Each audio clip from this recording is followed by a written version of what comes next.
Naitwa Dionysius Mwangi wa Idhera, Mwangi wa soko ya mawe, na kwa saa hii MCA wa GITHURAI 44, GITHURAI ambayo iko ROYSAMBU, ambayo iko Nairobi. Na ni ukweli kuna barua ina circulate ya my resignation ya kwamba nina resign katika kiti cha MCA wa GITHURAI. Unfortunately hiyo barua ili link kama haijaweza kufika kwa mikono ya speaker, kwa sababu speaker nimemtafuta siku 3 hajakuwa, na kuna shughuli alikuwa nayo, na mimi singetaka kuambush speaker, sababu sheria za mtu kuresign ama MCA kuresign ni kuandikia speaker barua, na hivyo nilifanya. Na hii si kitu atunafaa kufanya hivi holela, atuandike barua uende upate uachie speaker.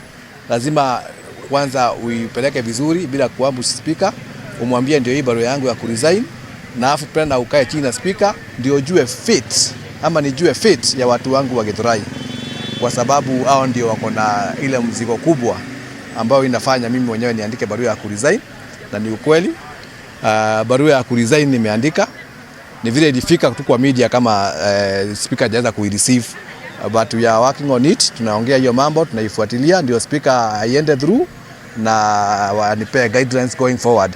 Lakini ningetaka kusema hivi, watu wa GITHURAI wanichagua ili niwasaidie, kwa sababu mimi hata nikichaguliwa na watu wa GITHURAI wanichagua free of charge, hakuna pesa niliwapea ndio wanichague, hata ndio walikuwa wananisaidia na campaign. Wanichagua kwa sababu kuna ile kazi nilikuwa nawafanyia hata before nichaguliwe ya kuwasaidia, kuwapea services. Na mimi kama leader, not a politician, nilikuwa nataka sana kusaidia watu wangu wa GITHURAI.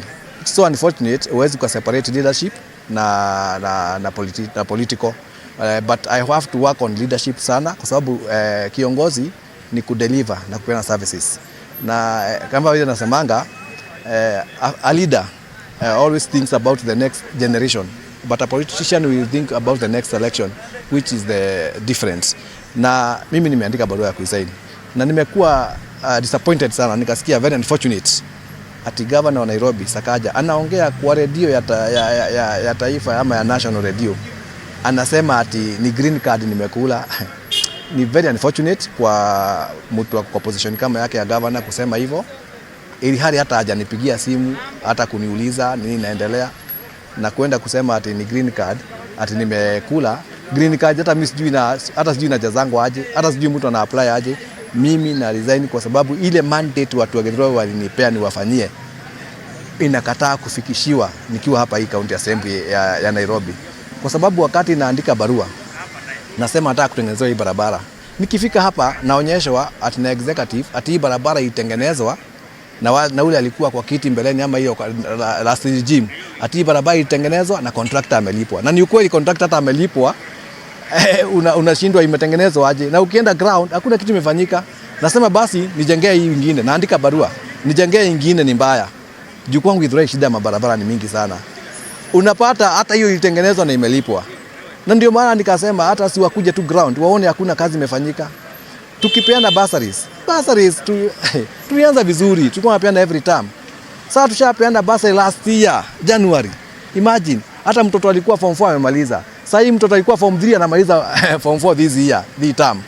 Basi tulipeana last year, nikaita watu wakapanga line, wakasukumana, wakalala. Watu wako na watoto, watu ni mama wajawazito, watu wazee, disability, wanapanga line siku mzima, unawapea form za basi. Alafu over a sudden mnaambiwa ati hiyo form ulipeana, hizo check haziwezi toka, chukua form zingine ukapeane. Kusema ukweli huko ni kama kutusi watu ambao walituchagua. Na ndio maana mimi nikasema kuliko hawa watu walinichagua wakaniambia nifanye kazi, ifike mahali waniambie walinichagua nikalala, wacha niwaonyeshe kwa nini mimi sijafanya hiyo kazi. Wacha na nikijaribu kufanya kazi yangu ya oversight, nyinyi mnajua venye kulienda. So saa zingine inakuwa ngumu kwetu, na badala ya watu wana expectation wanaweza fanya kazi na kuwa MCA Kenya mzima, watu wanajua MCA ananga budget. MCA hata budget ya kulipa ofisi yake anategemea alipiwe na county, ilipwe na side ya assembly. Ndio maana unapata ofisi zetu zimefungwa.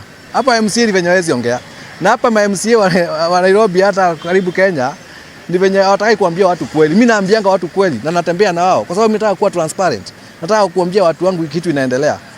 MCA kama hana budget ambayo itawekwa kwa katiba ya Kenya, hata wai fanya oversight, kwa sababu hakuna venye mtu anapata mshahara ukishachukua loan inakatwa mshahara unapata ya 20k 30k, unaweza oversight mtu ana manage billions.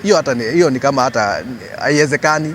Ma MCA hapa wako na shida, na ile kitu tunafanya ma MCA wavumilie ni kukua wako na loan walipewa. Hata wanashindwa hiyo loan tutalipa aje? Maloni tulichukua, sasa inabidi utulie tu na unyanyaswe. Lakini mimi nikaona wacha niongee ukweli, wacha watu wajue. Na mimi naangalia interest za watu wa GITHURAI. Project zinaanza. Kama sasa kuna siwa nimesukumana nayo, imeanza kutoka huko kwa Thika Road, kwa vitanda imeingia mpaka kwa soko ndani, imekwamia hapo. Ati kwa sababu hakuna pesa inalipwa. Yaani unapata kazi inafanyika, lakini yani county haina pesa. Watu ukiwaambia ni county haina pesa, wanakuambia wanaona kwa TV Nairobi ndio inachukua pesa mingi.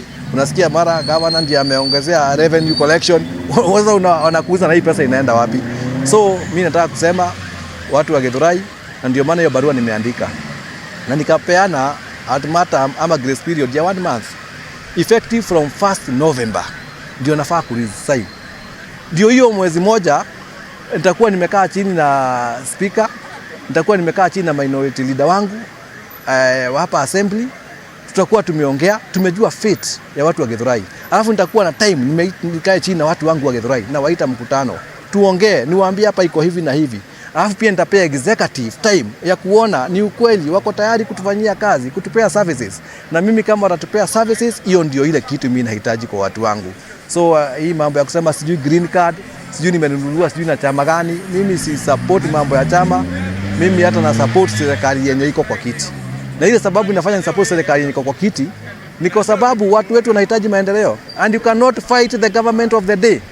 Na kama ROYSAMBU as a whole tumekuwa sidelined na mambo mingi sana kwa sababu ya political decisions. Kama saa hii kulikuwa na hii mambo ya kazi mtaani, unaona constituencies zingine zinapewa watu wengi. Pale tunafinyana kupembelezana, tupewe watu kidogo ROYSAMBU, kwa sababu MP wetu wa ROYSAMBU anaonekana kwa saidi nyingine wa Munyoro. Kulikuwa na mambo ya empowerment ya State House. ROYSAMBU as a whole, kila ward ilipoteza grupu ine ambazo zilikuwa zinafaa kupewa MP. Zikaenda hivi kwa sababu gani? Hao ni watu wetu tumenyima hizo nafasi za kusaidika. Kumekuwa na mambo hapa ya tour ya president ya kutembea Nairobi wakiwa na governor. Wametembea constituencies mingi. Walikuwa naacha maendeleo. ROYSAMBU hawakukuja. So unapata at the end of the day tunanyima watu wetu haki yao ya kusaidika kwa sababu ya make those political decisions. Watu wangu wa GITHURAI walikuwa wamepewa barua na Kenya, wanafukuzwa hapo GITHURAI stage, wasiuzia hapo, wasibebee hapo. Na GITHURAI hakuna stage. Unajaribu kusema niko na kashamba hapa, nimeona nika county, kujeni tujenge stage, kujeni tujenge kitu hapa hata kanasa. Unapata hiyo inaenda kwa deaf ears, hawasikii. Sasa watu wengi walikuwa wanafukuzwa na Kenya. Nani atawatetea? Tukisema sisi wote tunapiga serikali, nani ataenda kuwatetea? So ndio maana mimi nasema, mimi hapo kwa kusema sijui chama imeninunua, sijui DCP, sijui nini, mimi niko hapo kwa sababu ya interest ya watu wangu wa GITHURAI, na tutakaa na wao chini, tutafanya mkutano, tuongee na wao ili tuweze kujua the way forward ya GITHURAI na services ambazo wanafaa kupata kwa county ya Nairobi. Wakati MCA walichukua signature za kuleta motion ya kuimpeach governor, kabla tuitwe na political parties, Azimio wakaitwa na baba, Kenya Kwanza tukaitwa na rais.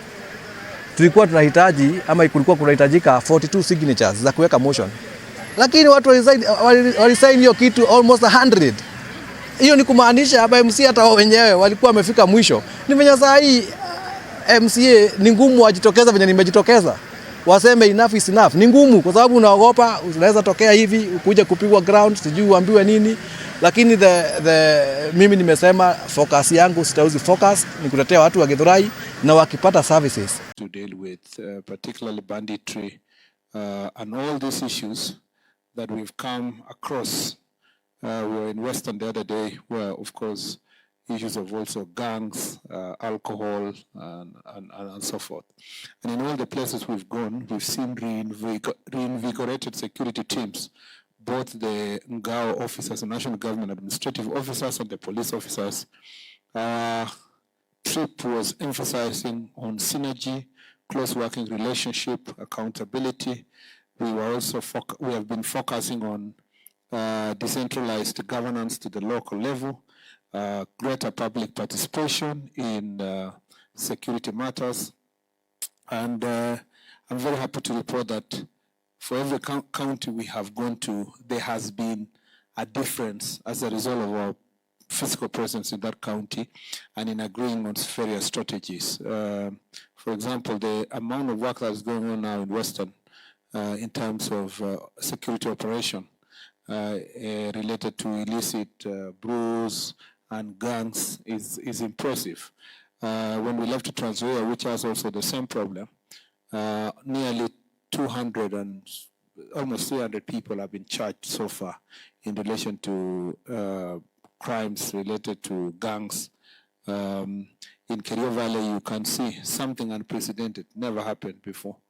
Thanks to the security operation, working as a team, and the resolve that we have as a leadership in this security sector, we are now crossing over 120 guns voluntarily handed over. And I am telling you, nothing of that sort has ever happened in a very small area. And so we, including sorting out issues in Nakuru that related to gangs, of course we still have to deal with it. So I'm very excited to note that I'm happy that we came up with this approach based on the presidential, the government policy on bottom-up economic transformation agenda. This Jukwaa la Usalama is our interpretation of bottom-up in the sense that it's the only way you can be able to engage the people. It's also implementation of the Constitution, Article 10 of the Constitution on public participation and other laws. And I'm happy to note that though it's been tiring sitting for sometimes 6-7 hours, sometimes, being in a county meetings for the entire day, but I am richer now, richer in terms of knowledge, richer in terms of network, richer in terms of policy. In the 42 counties so far, there have been various policy decisions made as a result of Jukwaa la Usalama. So in summary, I mean, I can talk again and again, I can talk the whole evening about Jukwaa la Usalama because of the benefits that are ensued from it. But what's important is that we are now in Nyanza region, and this is county number 5. We started with Kisii. Did we start with Kisii? We started with, I think, yes, Migori. Then we came to Kisii, and then we went to Homa Bay, went to CI, and down here. So tomorrow we complete with, we would have gone the other Saturday to Nyamira, but that is predominantly an SDA area. So it was better to have the meeting another day other than Saturday. So we're very happy with the progress we've made, and we are ready to engage with you and our listeners and people watching us on the various issues that we are tackling in this region. Impressive to hear that you're very passionate about this Jukwaa la Usalama initiative, and it's also bearing the intended outcome. One of them, like you mentioned, about 120 guns being handed over. That is in Kerio Valley, as just part of the community engagement to make sure that the intended outcome of this initiative is actually achieved. Here from the panel, we've got quite a number of questions for you, and that we believe you'll be able to address. And also part of in the audience, if anyone has a question, we will also be taking questions from the audience there, and many times we'll also be shooting questions shared with us from the listeners and those watching now. Starting from the panel here, when we were in Homa Bay, you mentioned something to do with the Boda subsector in this whole spectrum of the public transport sector. They play a critical role, yes, that has to be acknowledged, but also some of the criminal elements take advantage of this Boda, or rather the motorbikes actually, to eventualize their whatever they are planning to do. Or you've been conspicuous about the formation of circles to regulate and streamline this critical subsector, and this is something that was also initiated by your predecessor in the previous regime, he had your predecessor mentioned that no border will be allowed to operate if they are not registered with a circle. But then again, we are just back to where we are then. As the CS for Interior right now, what are you going to do differently to ensure this now works once and for all? Thank you very much. I think, first of all, let me say that my predecessor had the advantage of being the Minister of Interior when NTSA was part and parcel of the Ministry of Interior. But now this is a shared function. The regulation of the transport sector, for us it's to enforce, but the regulation is a function that is with the Ministry of Ministry of Transport. Let me just to mention a few things. The Ministry of Transport is working on a greater regulation of the this border sector. I remember when I was there, I gazetted the county transport committees, and the idea was that these county security committees will provide a platform for a partnership with the county government, because transport is a shared function with the counties. I opine personally that Boda is a transport of the last mile. I do not expect it that someone is being carried by Boda from Kisumu to Nakuru. You know, it was never even intended that Boda should ply highway. It should be the transport of last mile, which means that, you know, people who come long distance using highways, now when they want to go to various parts of the county or various parts of a town, then they get this means of transport as a transport of last mile. Remember that for many people who may not know, in the very few parts of developed world that they have border. So border is coming in to resolve a problem of failure to have a proper working transport system. In other parts of the world, it is the train and buses that actually provide public transport. And then for self-transport, somebody can buy a motorbike or buy a bicycle. But now, because of the failure or the capital-intensive investment in transport sector, many people depend on borders. But even then, as they depend on those borders, there are serious safety issues. And there are serious violations that are committed by border sector all over, including their pillion passengers. For example, in Kenya, it's almost impossible to force someone to wear an helmet. Yet it's you know, it is known that any accident involving border, when you fall on your head, and many people die. The cost of accidents in the country to the public health is humongous. In fact, when people say that, oh, you know, why is this minister being tough on regulation? I wish they knew the cost. The public health system is completely affected. Now, most of the people who get accidents in border are young. So they lose their lives. They're pillion passengers. They are carrying more than 2-3 people, you know? So if we want to reduce the numbers, there are nearly 1,000, almost 2,000 people that die every year directly attributed to border. So, and then many injuries. You go to many hospitals, there is a border wing. So it's important that we all embrace regulation. We all embrace order. We all embrace safety. And it should not be that it is government versus the border or government versus the citizens. It should actually, it is in the best interest of the owners of these borders for their own safety and to save costs that come with accidents, that they get regulated. Number two is that now that has moved to become a security danger. Some criminals now are taking advantage of the existence of borders and the flexibility of movement using border to actually carry out criminal activities and hide in using these small routes inside the community or villages or towns or sometimes informal settlements.